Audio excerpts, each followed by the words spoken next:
Welcome back to the Brewtank Brew Buds, where today we're going to be making a pear melomel. Now, the pears I tried recently seem to have a distinct yet delicate flavor. I was not much of a fan of them since most I've eaten during my school days were drenched in corn syrup and came in a can, but the taste was reminiscent of a sad, dirty apple.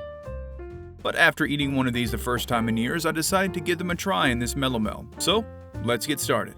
Today we're going to use fresh star sands, about 3.5 pounds of orange blossom, 1 pound of pears, our little big mouth bubbler, D47 yeast, Go Firm yeast nutrients, cheap vodka, sterile boiled water if you prefer, measuring cup, measuring spoons, and our yeast pitching bowl. Let's prepare our area for mead making. As always, sanitization first.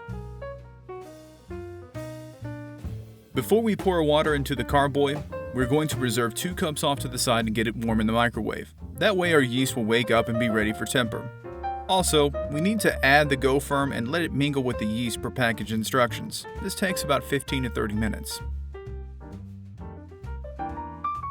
Today we're going to make a semi-sweet mead with our D47 yeast. The tolerance is up to 14% and should be much more delicate with the pear flavor. Once we empty 3 quarts of water in first, let's grab our honey from the sink that's been warming up and get ready to pour.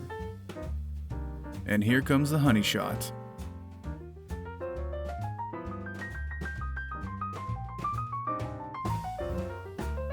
Now give it a good stir. I like to go back and forth to get some oxygen into the must.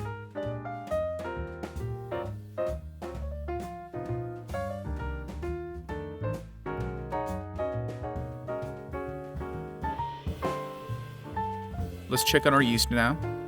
Looks like it's ready to start tempering. This is an important step to make sure our yeast does not get stressed. D47 is pretty notorious about it, so you don't want to skip this step. Now is the best time to take a gravity reading to see where we're at. Now after a few rounds of tempering, we say our yarkalk and pitch.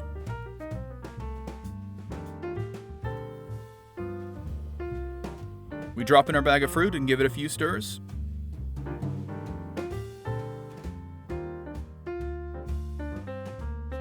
Then tighten up the lid. Place the airlock on. And fill it up with your choice of vodka or sanitized water. Alright, all that's left is to give it some time, and hopefully we got a good melomel in our hands. Hope you all give it a try, and if you like my videos, there's more to come. So hit the subscribe button along with that bell, and I'll see you next time. Cheers.